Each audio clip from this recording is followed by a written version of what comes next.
Okay, hi everyone. Thank you for joining us for the March edition of Scibar Online. The last sort of 6 to 9 months has given us the opportunity to reach out to some speakers a little further afield, and it's given us some really brilliant speakers, and tonight is no exception. With us this evening, we've got award-winning astronomer and professor of exoplanetology, Amaury Triaud, who his research is focused around exoplanets, the sort of planet formation and evolution, and circumbinary stars. Amaury is the co-discoverer of an extraordinary planetary system with Earth-like worlds orbiting the nearby star TRAPPIST-1. And he's going to talk to us tonight about that discovery, about the methods that they use to discover that system, and what it really means for the begging question, is there biology elsewhere in the cosmos? So with that, I'll hand over to Amaury. Thank you, Stevie. Thanks, everyone, for being here to listen to this discovery. I will now share my screen. As you can imagine, this is a topic that I am fascinated about, and I'm very glad to share it. I realized that, do you see my screen here? By the way, the wrong one, right? Yeah, all good. You see that, yeah. That it's strange, like all the videos have disappeared somewhere. Can't remember. Anyway, this is a fascinating topic, one over which we have worked quite a lot, and we continue to investigate. So, as Stevie mentioned, this is, oh, actually, sorry, I'll just stop the share, I forgot to sign, no. I had here a specific option I wanted to make sure was on, sorry for the interlude. So this is something that we actually still investigate. So we found that system in 2016. I will take you on a journey where we will look at the sort of questions that motivated us to find such a planet, such a planetary system. And the star at the center is very strange. It's a star that is only 10% of the mass of the sun and 10% of its radius. So it's a tiny star. And many have been wondering, why were we looking there? Was it a piece of luck and we just chanced on that star and its planets, or was it dedicated? And in fact, we were looking for planets around these kind of strange stars. And it's probably important to show why we decided to go that way. After clearing that, what I will do is describe a little bit the methods through which we detected the planets, show you how the data of TRAPPIST-1 looks like, so you get an idea yourself on whether the planets are indeed there. And then I will take you then on some of the things we have learned since the discovery, and we keep actually learning more, and I will show you some results that have appeared only just a month or two ago as well, where now the system is one of the most well-known outside our solar system.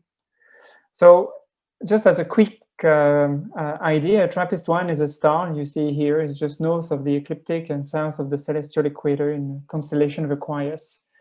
And around that star, which is only 10% of the mass of the sun, we've discovered 7 planets. And those 7 planets have masses and radii that imply rocky compositions for the planets. They are similar to the Earth in many, many ways, more ways than one. And all of those 7 planets are considered temperate. And by temperate, we mean that under certain and sometimes very exotic geologic and atmospheric conditions, you could expect liquid water to remain so for billions of years on at least one part of their surface. And that's important. Although we don't know whether liquid water can indeed stay there, it gives us a sort of promise, a place to look and figure out indeed whether there is liquid water there as a first step towards the discovery of life elsewhere. The system is miniature, so the distance here is only 6% of the distance between Earth and the Sun. And you see these 2 planets here, they're coming close in conjunction. If you were on the night side of this planet looking up at this other one in the sky, it would look about twice as big as the full moon in the sky, which is totally crazy and totally nuts to think about a planet just zooming by slowly in the sky. And if you had a telescope, which is about this diameter, maybe, for the main mirror, you would be able to distinguish large metropolitan area if they were there. So like think about London or New York and such things. So it really is a system in miniature. All the planets are hugging the star. And the reason they can be so close to the star and yet have the possibility of hosting liquid life is because the star itself, being small, also means it is cold. And so to have the right conditions, they had to be quite close to the star. And that has a lot of advantages for us that I will go into. So before going any further, the one thing that I need to define is what I mean by searching for life. So by life, I mean biology. Stevie got it exactly right. What we're looking at is biological evidence. We're not looking at sentience. We're not looking at anything, like a spacecraft or anything, that extraordinary. What we're looking at are microorganisms for the most part.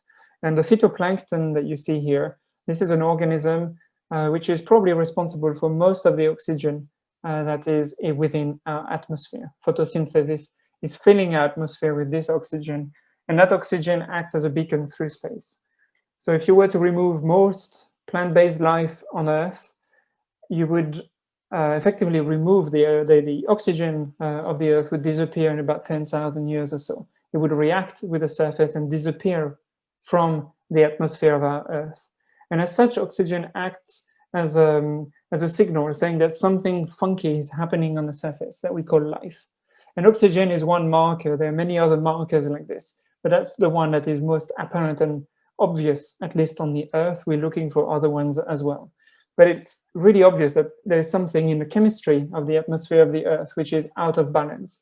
And that out of balance is provided and kept by life. So why do we want to search for life? Well, that is a story that is almost as old as we can write. For at least 2.5 millennia in writing, we have people pondering about the existence of life beyond the Earth. And it's sort of incredible that after 2.5 millennia, we still don't know for sure. We have no evidence so far that it exists. And it's sort of magical to think that probably, within our living time, we will start to search and have actually the first constraints on the presence of life beyond the solar system, which is rather crazy to think. It's a fantastic time to be alive, I think, and to be a researcher. It's certainly the reason why I kept being an astronomer. When I finished my PhD, I was wondering whether or not to leave academia, and then I realized that there is a huge chance to participate in that search, in that quest. And then it was fascinating that only just a few years after that I became and took such a role in identifying TRAPPIST-1, which at the moment is the system most optimal for us to find evidence of biology, not necessarily the most optimal where there is life, but the one where we can say something. And that's an important distinction. Astronomy is acting as a mirror on Earth. And the reason why we want to find out is because by looking elsewhere, we want to understand ourselves, really. It's really a mirror.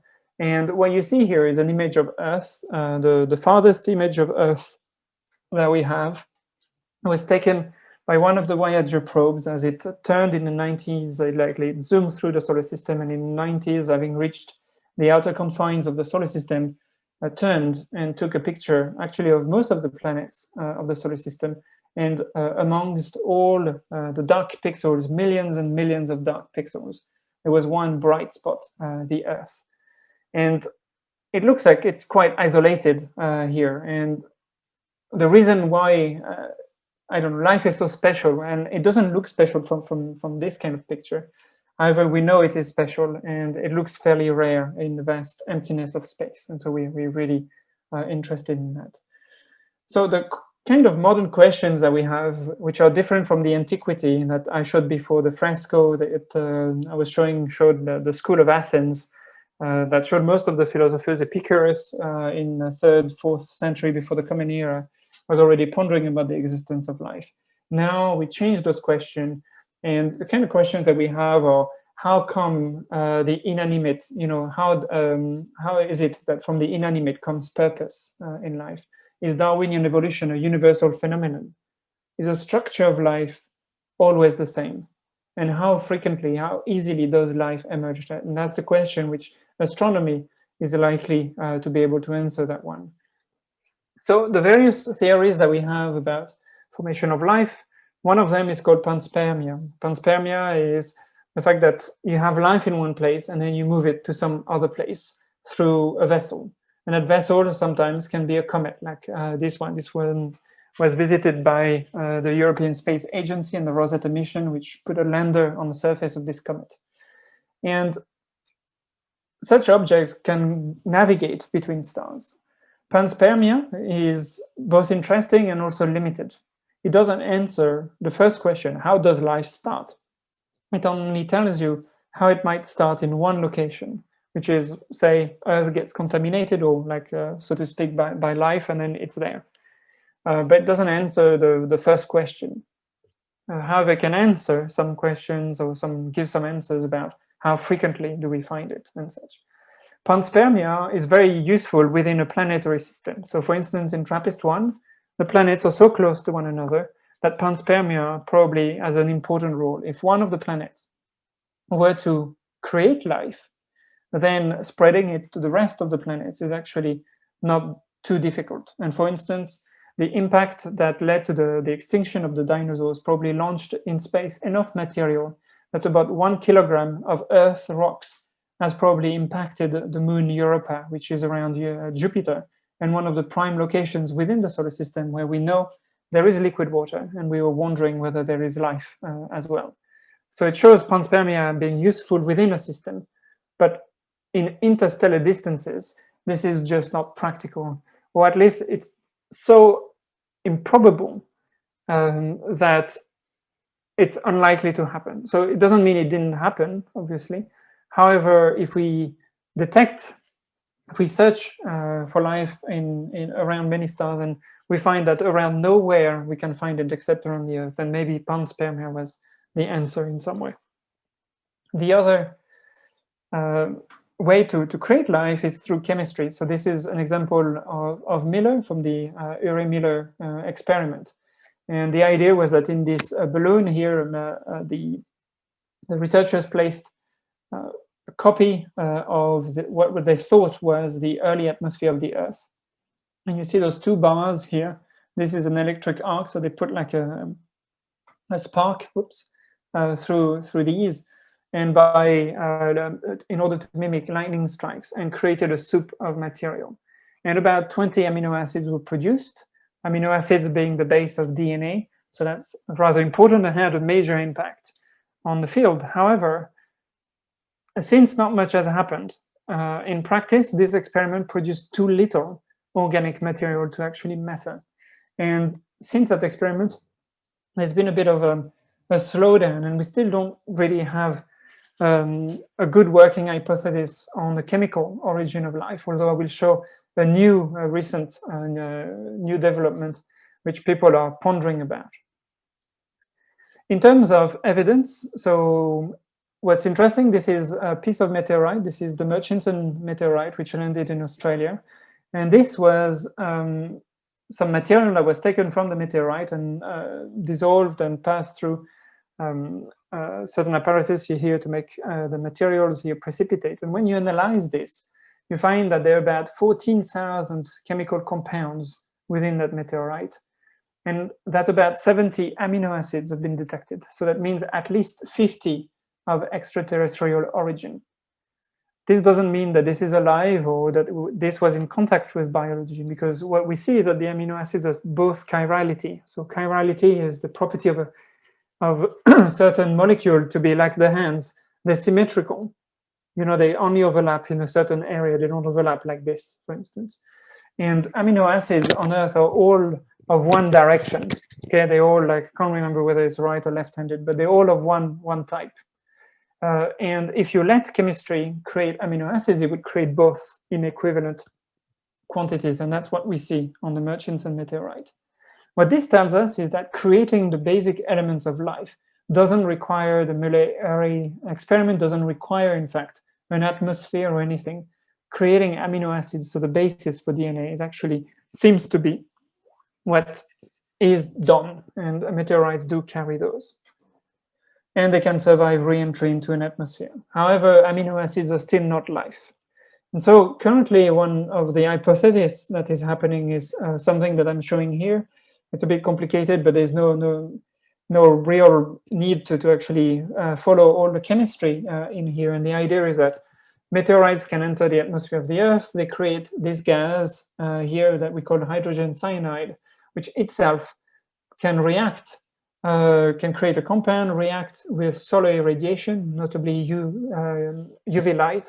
And these then break and recombine, and then eventually lead to actually amino acids on the Earth. And the idea is that on the primordial Earth, there might have been several streams of water that had different kind of compounds, and those all ended up at the bottom of a crater, at the bottom of the valley, and concentrated those compounds.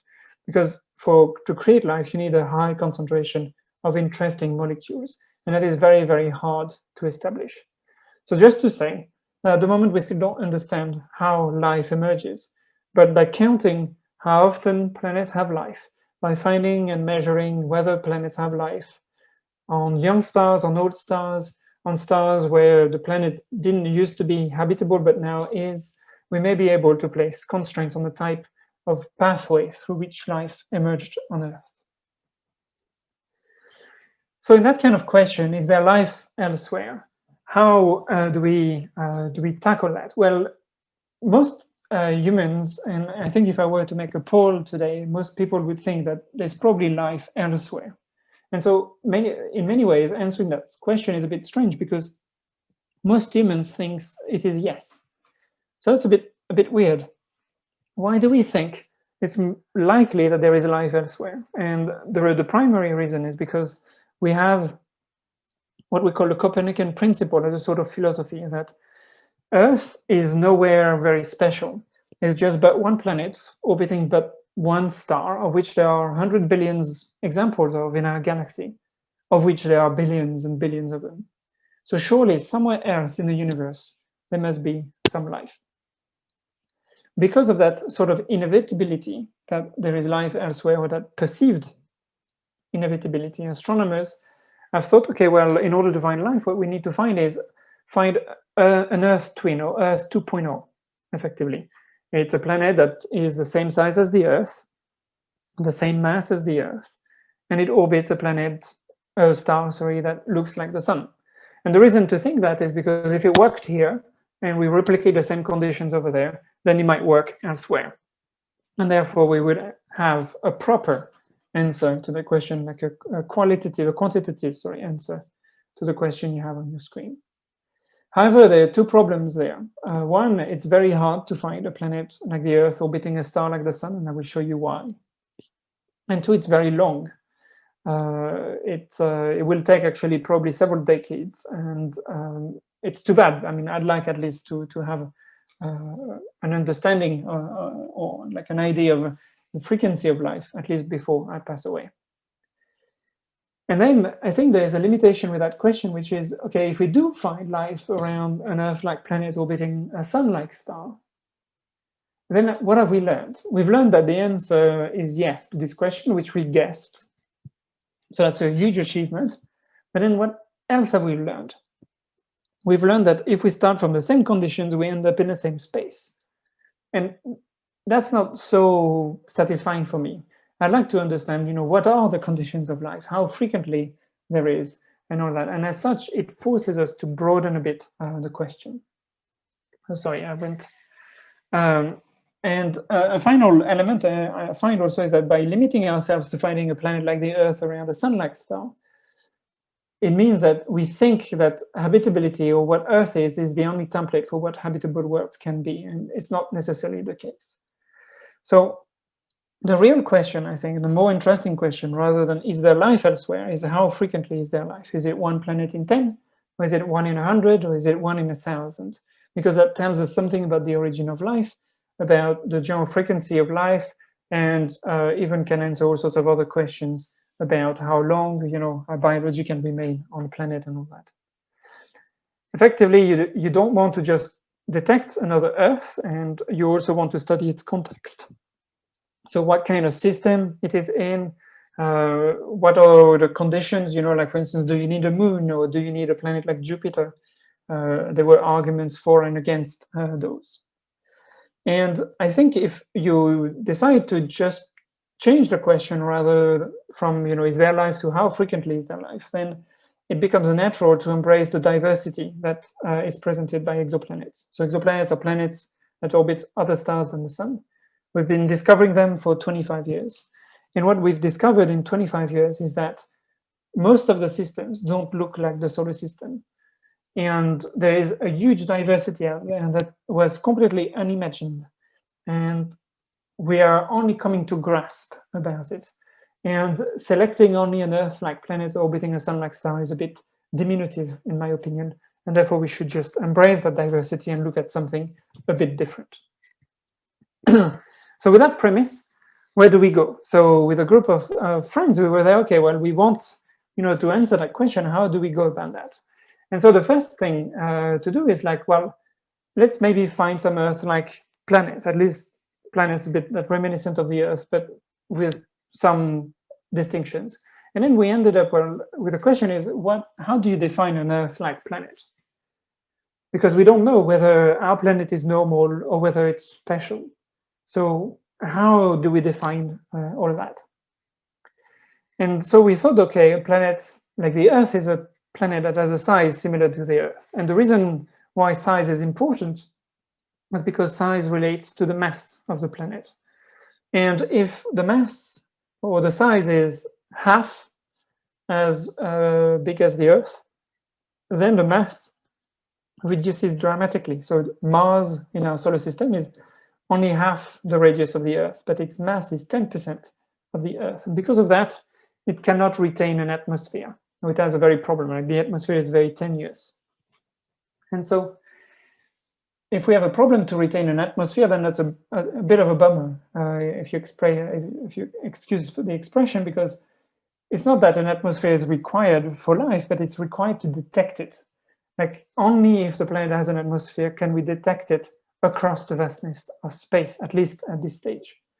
So anyway, a planet too small would not do. A planet too big, well, they tend to have a lot of hydrogen and helium, a bit like Uranus and Neptune, and so doesn't look like the best spot to start a search for life. So Earth actually looks about right for many reasons. And then we want a planet that has a temperature roughly like the Earth, and that is a bit more wobbly as a definition. We want, and the reason is because we want liquid water. Liquid water is such an interesting substrate for biology to happen. There are very few other liquids that do that, and it's also a liquid that when it becomes solid, then floats. Every other liquid sinks pretty much, like it becomes solid and then it sinks, it becomes denser. And that has an issue. It means that with water, if the ice floats, it means that the water still is in contact with rock instead of, having water and then the solid form, which would be ice at the bottom and then the rocks. It's the opposite. You have rock, water, and ice. It means that the water is always in contact with rocks which contain minerals which are useful for life. So that's very convenient. But exactly the temperature of the Earth, we don't really know. It depends on the kind of greenhouse effect that each planet has. And so here the definition is a bit more, let's say, wobbly. And then more importantly, what we found is that we want a planet that we can study. And that turned out to be actually the biggest discriminator for the kind of stars we wanted to look at to find such planets. So now let's have a look at, how do we detect life? So photosynthesis works in the following way. You have light shining on an organism, plant here. You have water coming in from the roots, CO2 from the air. And all this creates a reaction which allows effectively the plant to store and stock energy and use it at its own convenience and reproduce, etc. And in the process, it releases oxygen. That oxygen has several incidents. So all that process here has several, signals. So oxygen is one. There's another one. Here's a picture of a tree. You see here the pigments that allow this photosynthesis to happen. And you notice the sky has a color. The grass here is green, right?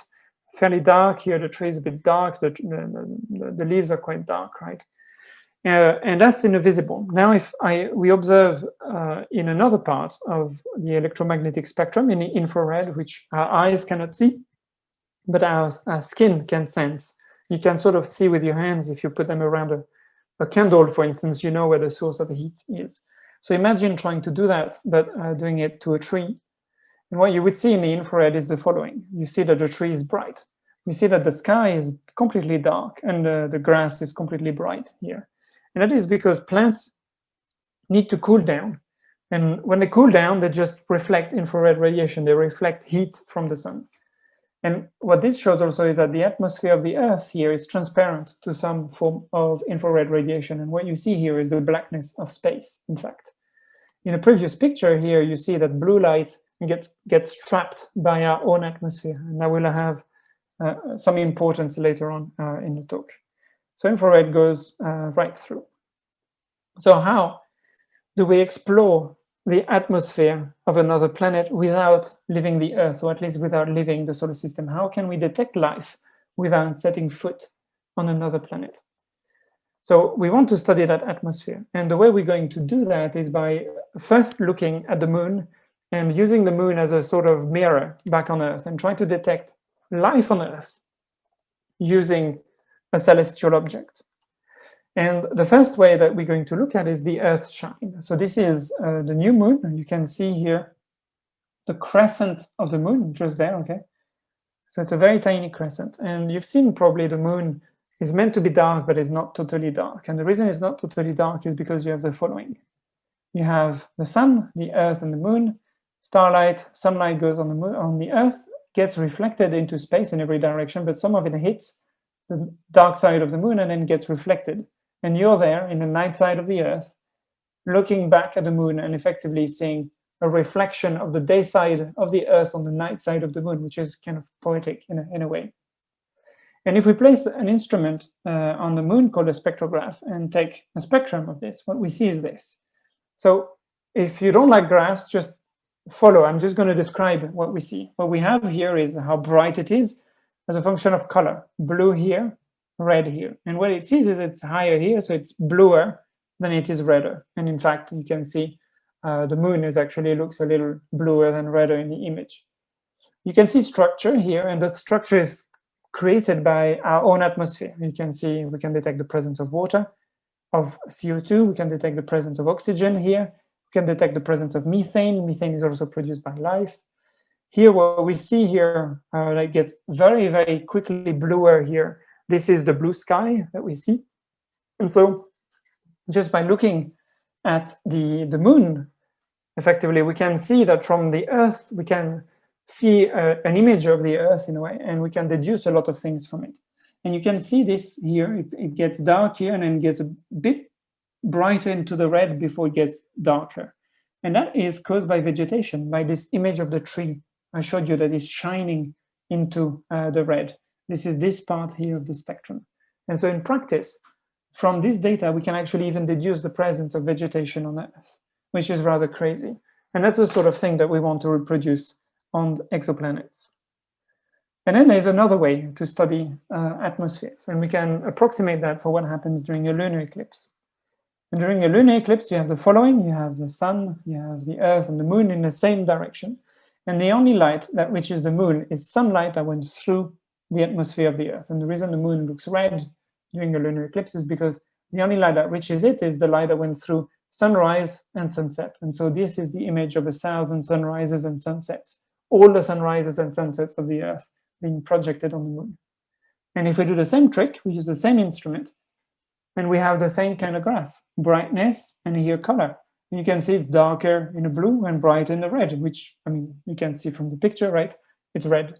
So you don't need a spectrograph and very, very fancy equipment for that. But here you can detect, again, oxygen, water, you can detect ozone, and you can see here, we can even detect this one here, a sort of nitrate here. And this kind of gas is actually a pollutant. So you can even detect not just life on Earth, but you can also detect human stupidity on Earth by looking at the moon. So these are the methods that hopefully we can deploy on other exoplanets. But how do you do that? Well, imagine being on the moon during a lunar eclipse. This is what it would look like. So this is footage. This was taken with a handheld camera on board Apollo 12. And these, I think, are the only 3 humans that have ever seen a lunar eclipse from space. And what you see is a total eclipse of the sun by the Earth. This is our atmosphere. And you can see that this is very red here. And it's because not a single photon here from the sun comes directly from the sun. It goes through the atmosphere of the Earth. And if they had had a spectrograph, they would have been able to get a direct measurement of the composition, the chemical composition of our Earth atmosphere, just there. So, okay, so now that we know where the signal is, let's place it in front of a star, which is what would be the case for an exoplanet. And this is what it looks like. So this is, again, footage. This is not a simulation. This is what the sun looks like. And you have Venus passing in front of it in 2012. Now try to see the atmosphere of Venus. Do you see it? So I'm going to let it pass again. Just have a guess. Can you see the atmosphere of Venus? And my guess is that you don't. And the reason is because, one, the atmosphere of Venus is quite opaque, but also because it's very difficult to see across all of the buoyancy of the sun. You see all these features here, and the atmosphere is tiny. I mean, the Earth's atmosphere is only 100 kilometers with, you know, like a planet that is 12,000 kilometers in diameter. So quite hard to distinguish. So how are we going to do that? Well, we're going to use a trick. So we first need a transit, okay? So we have that. So you have your star here, you have your planet here, and if you're the observer on the right-hand side, you look there, and you see that some of the star rays are being intercepted by the planet. And from that, you can guess the size of the planet. Now let's put an atmosphere and create what we call transmission spectroscopy. This here is the method that will allow us to detect and study the chemical composition of other atmospheres beyond the solar system. So we place an atmosphere which, like the Earth, scatters blue light and creates blue sky at midday. So the blue light goes along, gets trapped by the atmosphere, and we measure this size for the planet. And now, in the infrared, the red light goes through the atmosphere, which we saw, like the moon was red during the lunar eclipse. The sky in the infrared behind the tree was transparent. And it means that it goes through the atmosphere, and we measure a slightly smaller size. And so by measuring carefully the size of your planet as a function of color or wavelength, then you can identify which sources of opacities are within the atmosphere. And methane will make the planet bigger at a certain color, oxygen at another color. And so you can identify unique molecules that way. And in fact, we're so fine measurements that now we're even thinking of looking at isotopes. So now that we've introduced that, we've reached our intermission. And in the next few minutes, what I'll go after the intermission, I'll go into how we went for searching for another Earth. So if you can take 5 minutes, right? Is that correct? Okay. All right, so let's carry on. So now we've looked at the methods through which we hope to detect life. Now let's find actually a planet. So where do you start? Here's our Milky Way. It's actually not very far off from what it looks like by eye if you're in a desert in Chile. Where do you look? We have 300 billion stars at our disposal. Which one do you start with?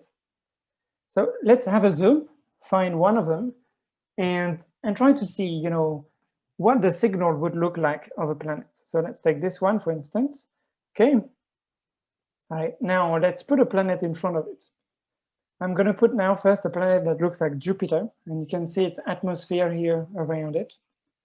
And if the planet passes in front of the star, what we will see, so we're just looking at the star there, and we will see the brightness, and then the planet goes in front of it, so the star is a bit fainter for a wee while, and then the brightness recovers. And the change in brightness is only 1%. So it's rather small. And the reason why this is 1% is because Jupiter is 10 times smaller than the sun, approximately. And what we see here is a ratio of area. So 10% to the squared power for those that are interested, just 1%. Now, what does it look like to study the atmosphere of that Jupiter-like planet? Well, what the signal that I was showing you here would be a tiny change here, which I've amplified so you can see. It's the depth of that transit here changing by 1/100th of that, 0.01%. That's very difficult difficult to do. 1% I cannot do, but sensitive detectors can do. And we found many planets like Jupiter using just 10 centimeter wide lenses. So those were Canon zoom lenses that we bought on eBay. We put a scientific detector behind, and then we could find planets. And we found actually like hundreds with a British project, in fact. The atmosphere, you need something more specific. You need the Hubble Space Telescope, typically. And if you know when to look and where to look, you can get that precision. The problem comes if you want to find an Earth transiting a sun-like star. Remember, that was our Earth twin problem. Earth transiting the sun looks like this, and it's rather ridiculously small. And like you see that the planet here is barely bigger than the sunspots here. And the signal that you see here is amplified by a factor 10. Otherwise, it'd be smaller than 1 pixel, and you wouldn't be able to see it. So effectively, finding Earth, you need the same precision as finding the atmosphere of Jupiter, effectively. But you need to do it on a star that is anywhere. You don't know when the planet is, or even whether it has a planet. And that's the problem, is having this sort of precision, which you can achieve from space, but not from Earth, and deploying it to many, many stars. And that's what the Kepler mission did. NASA launched a Kepler satellite. And for 4 years, they were searching for Earth-like planets orbiting sun-like stars. And what did they find? Well, they found this. You have here size as a function of orbital period, and Earth is there. And how many planets like the Earth have they found? Well, yeah, sadly, not that many. And it's not that the telescope was badly designed. In fact, Kepler was even better designed than we anticipated. It found thousands of planets, and in every metric, the mission was actually an enormous success. But in finding Earth twins, it failed. And it failed because stars like the sun, as you saw in the video earlier, are a little bit buoyant. And it turns out that our sun is less buoyant than the average star in the galaxy. And we did not know that. We couldn't know that until we had Kepler, because we never had the precision before. And so now what do? Do we launch another one? Well, that's going to take another 10, 15 years. So what do we do instead? Well, we thought, well, let's think about this. What if we shrink the star? What if we reduce our star to 1/10 of the size of the sun, leaving the planet the same? Okay, so let's zoom on this. So it looks like the planet looks bigger in comparison now. And because the planet now is 10 times smaller, the planet casts a bigger shadow, and then we recover this precision or this transit signal of 1%, which we can do from the ground, so we don't need a spacecraft. However, we will be limited to small stars only. Incidentally, the signal of the atmosphere, you can see, has also increased by the same factor 100. And by selecting a small star, other things fall into place that are very convenient. For one, the habitable zone, so the zone where you might expect liquid water to exist on the surface of a planet under the right conditions and all this, is closer in. And closer is rather good. Earth around the sun, you need to wait 1 year between each transit. So you need to wait a long time. Earth around TRAPPIST-1, you need to wait 1 week. So you can go 50 times faster for the same sort of planet being able to host water. That's very convenient. And then being close to the star, to the small star here, then has another advantage yet. You need to survey less star. And the reason is because if you place here these lines, any star within that cone would effectively see the planet overlap the star. Okay, you see that? But if the planet is a little further, you can see that the cone becomes smaller and smaller. And so this means that the further the planet is, the more stars you need to survey, because most of the stars the planet will be like this, for instance. It won't be like that passing in front of it. And so by chance, you can actually, by selecting a habitable zone planet orbiting a star like TRAPPIST-1, you need to survey 10 times less star than if you were around a star like the sun. And you can do that 50 times faster. And then comes the James Webb Space Telescope. So this spacecraft will be launched in October 2021, this year, after major delays, including some caused by COVID. And this is the most sophisticated spacecraft we've ever launched, or will ever launch, at the time of launch. And this has the ability and all the right instrumentation to measure the chemistry of another planet orbiting another star in transit. In fact, even that of an Earth-like planet orbiting a Sun-like star. The problem is that this spacecraft would only live for 6.5 years. And you would need 15 transits of the Earth around the Sun to measure that for a true Earth analog. So we have two problems. One, we don't have an Earth analog. And two, it would take 15 years at least to get the right signal. With TRAPPIST-1, fortunately, we can do it a lot faster. And so stars like TRAPPIST-1 are called ultra-cool dwarfs. You see them here, that's the name. And thanks to these stellar properties, then we get a signal that is 100 times stronger, that happens for 10 times more system and comes back 50 times faster. And so it gives a huge advantage to find terrestrial planets and study their climates. And then in addition, these stars are the most numerous ones. So here is a census of the stars nearest to the solar system within a volume of about 10 parsecs, that's about 40 light years or so. And we can count and see the sun is here at 1, and sun-like stars are just in this box here. TRAPPIST-1 is here. Half of the stars in our galaxy are less than a quarter of the mass of the sun, or quarter of the radius of the sun.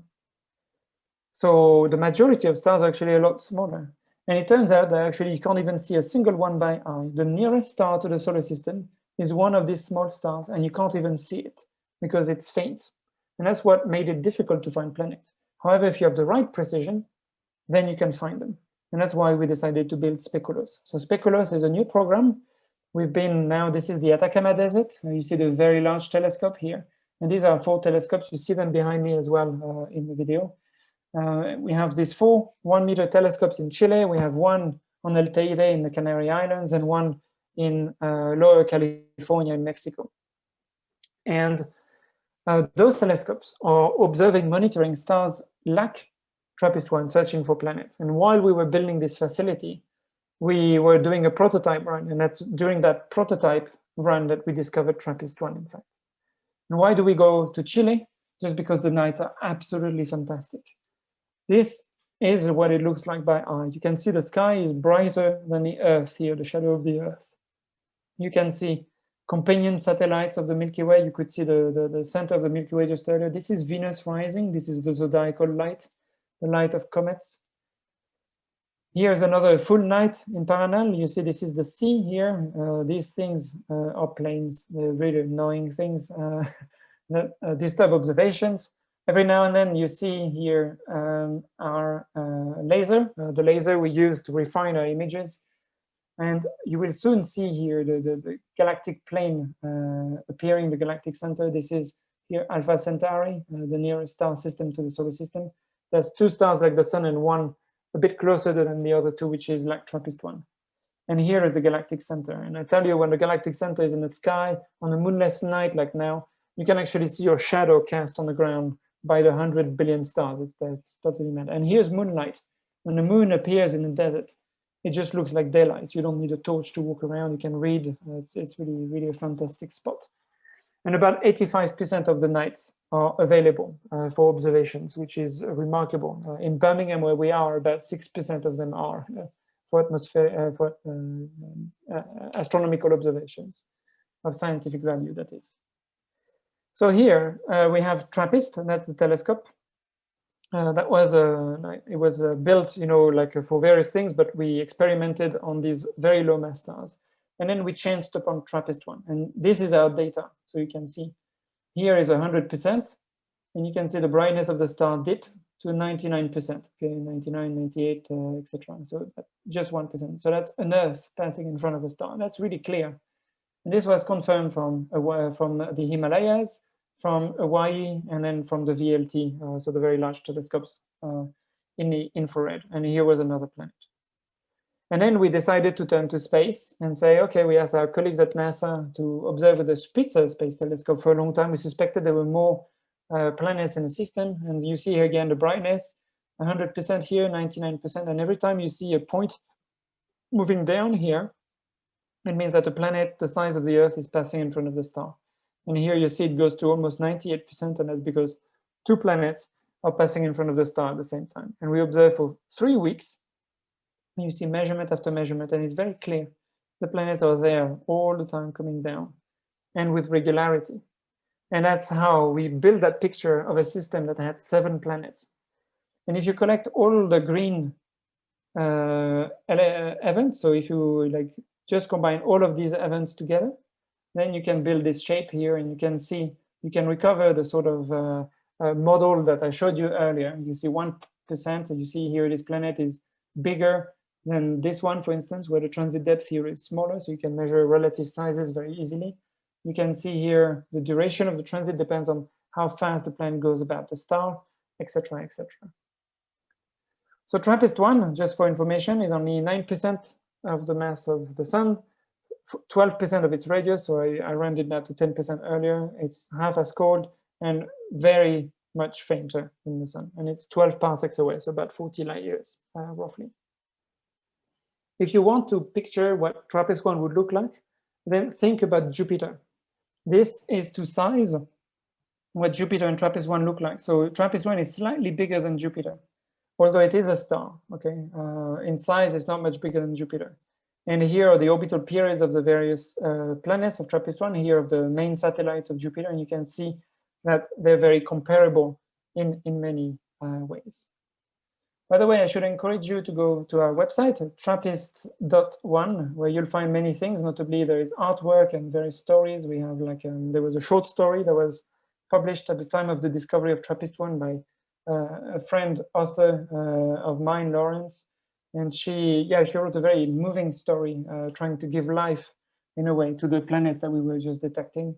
There's artwork, there's even a small comic strip that explains most of what I'm showing in the talk right now. So where are we now? So we had the radii, but how do we know the masses are the same as the Earth? Well, for the masses, what we have is we need to rely on something rather interesting. So this is the full data set taken by the Spitzer Space Telescope. And I will catch your attention on these 3 transits here from 3 of the planets, look like the same sort of sequence here. And if you look here and look above, you see the same sequence. And that immediately caught our eye. Because normally when you look at a multiplanetary system like this one, it's all jumbled up. You don't see repetitions like this. And the reason there is a repetition is because while the planets inside, while TRAPPIST-1 goes 8 times around, the inner planet goes 8 times about the star, the second one goes 5 times, and the next one goes 3 times exactly. And that sequence is very, very balanced, allows us to measure the masses of the planets. But first, more importantly, it actually gives a rhythm to the system. And it's rather nice because if you think about rhythm or these kind of ratios, you can think about tone, you can think about rhythm, and you can think about music. And so we made music with TRAPPIST-1. So we have the planets, this is the innermost planet, and that's the DT, etc. Then you play with the transit when it happens. And the fact that the music is actually pleasant to the ear and not a complete random noise is a good property of that system.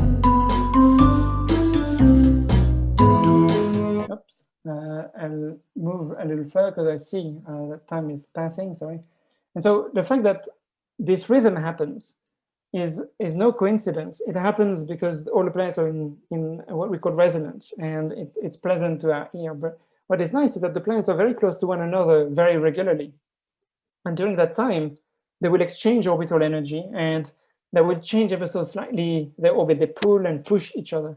And normally, if all the transits were exactly on time, which normally they should be, like a metronome, all of them should line up with the central line here. But you see this one arrives late, this one arrives early, this one is very early.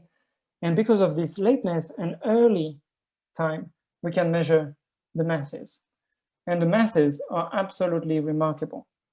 I'll show you an example here. So you have the radius of the planets here in units of the Earth. So Earth is there at 1. Here is the mass at 1. Venus and Mars are here, and you see here the thick line here is a typical line for a rocky composition. And you see the TRAPPIST-1 planets and their uncertainties just lining up right along there. And we now know the precision on the masses of those planets to about 2% or 3%, which is the same precision we used to have on the mass of Venus and Mercury before we sent probes to visit them. So in less than 50 years, we know now as much about, or as precisely about, the planets of TRAPPIST-1 as we did about our solar system just 50 years ago, which is rather crazy. And so the next stage now is to study the atmospheres. So to start summarizing, TRAPPIST-1, the advantages is that it's optimal for atmospheric characterization, just because the star is small and the planets are interesting in terms of being rocky. It allows us to compare between worlds, and that's, I think, quite unique because, finding life is difficult. If you find a planet with oxygen, you say, okay, maybe that's life, or maybe there's something funky different that produces the oxygen. However, if you look at the solar system and you look at all the planets, the only one that has oxygen is Earth. And that's a little, so just because it's special, it attracts the attention. And so now we have 7 worlds that we can compare between one another, and that's very convenient. It allows us to test habitability in non-Earth-like conditions. And then maybe because these are the most common type of stars, we're finding the most common type of planets, and maybe the most common type of planet formation. And now they're the best measured exoplanets. So with Speculos, a new telescope, the one I have behind, we're monitoring 500 systems in the southern hemisphere and 500 in the northern hemisphere. And we're hoping to discover tens of new planets like TRAPPIST-1 for the sole purpose of detecting their atmospheres with the James Webb. So we need to find one. The telescope is about to launch. We were delayed, COVID and everything even closed our facilities. But hopefully we'll detect new ones soon. We have 7 to start with. Find a few more planets to study the atmospheres and start the search for life in the universe. And I will stop here, just telling you that the study of alien environments has started. So stay tuned. And in the next about 6, 7 years, you should hear about TRAPPIST-1 a lot more. And I'll stop here.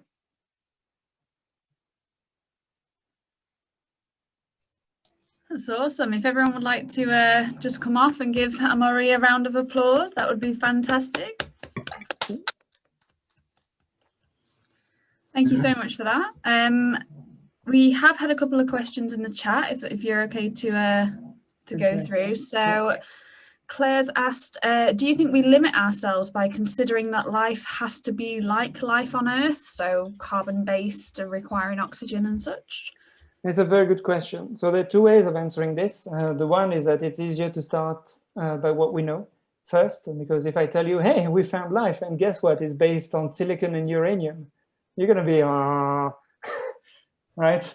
So I think starting there is a good start. But the other thing is that we actually don't limit ourselves completely.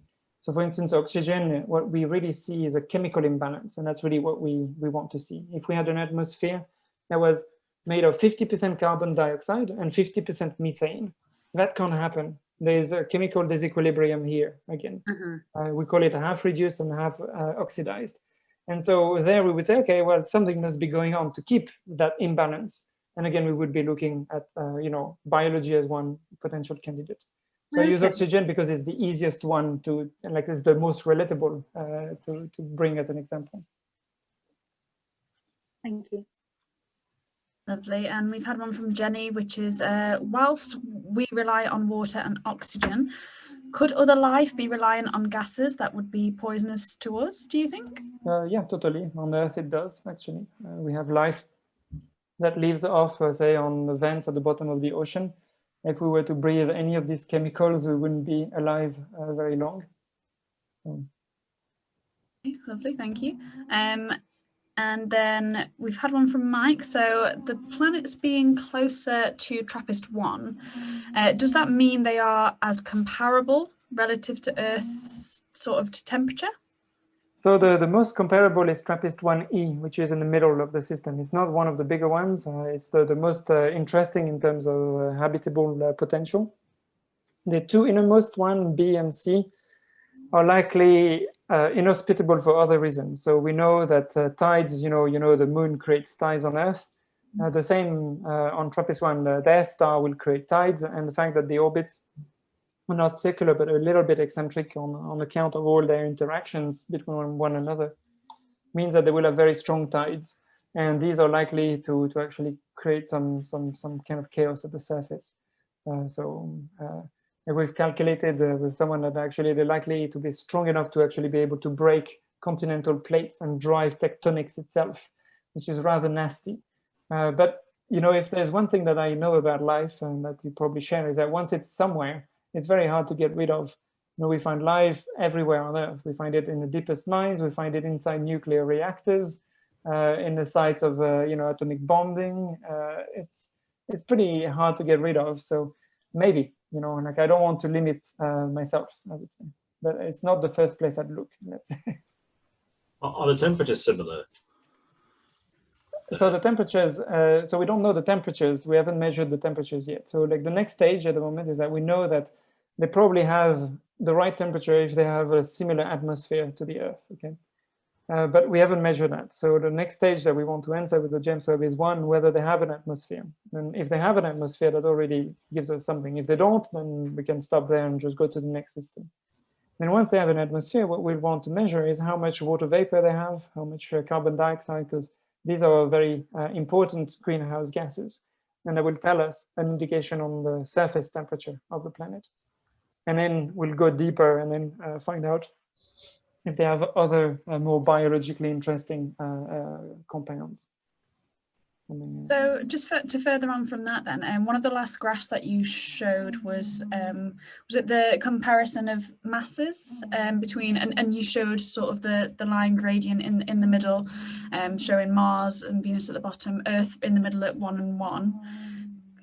From what I saw on that graph, the nearest sort of planet was 1F, TRAPPIST-1F. So if it was the nearest in size, that doesn't necessarily mean, is that, yeah, the 1F. Yeah. So would that mean that, obviously, if it's the nearest in size, doesn't necessarily mean that everything else is going to magically fall into place and it's therefore going to be the most comparable? There's other factors involved.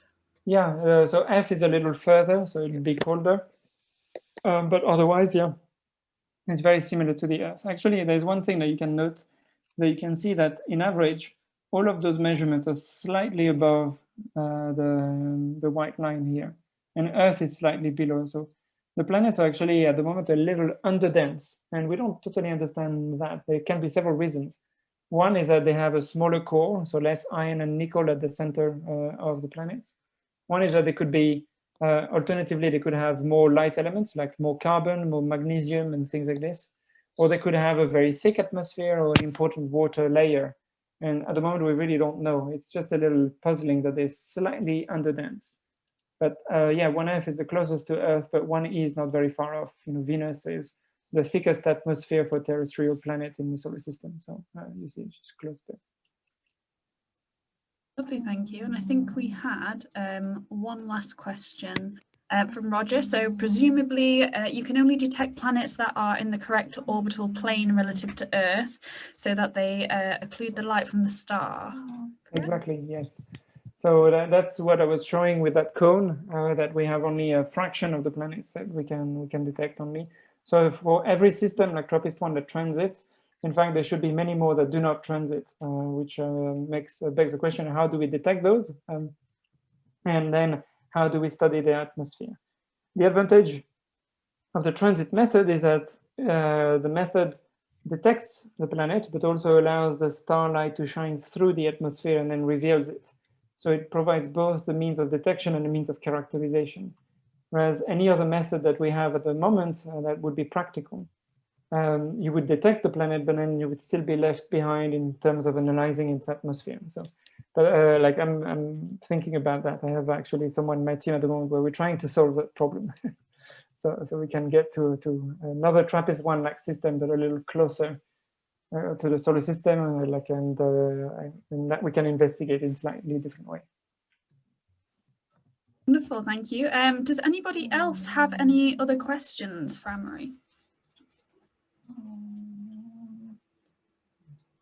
And you can go any sort of question. I'm really happy, you know, like if you, like I love wacky ideas. So like any idea that you may have. So Jenny said, thank you for not blinding me with science. Really enjoyed your talk. And I think that's the same for a lot of us. It's a little bit hard organising these talks because quite often we're going in a little bit blind. We're not sure what we're going to get, but I've saw some of your previous talks and I knew it would be something that our guys would be very much into, and it's definitely gone down well. So thank you so much, Amaury. I think we'll stop the recording there. But if everyone wants to stay on and come off and have a chat and whatnot, feel free. But that's the hard slug of it done, Amaury.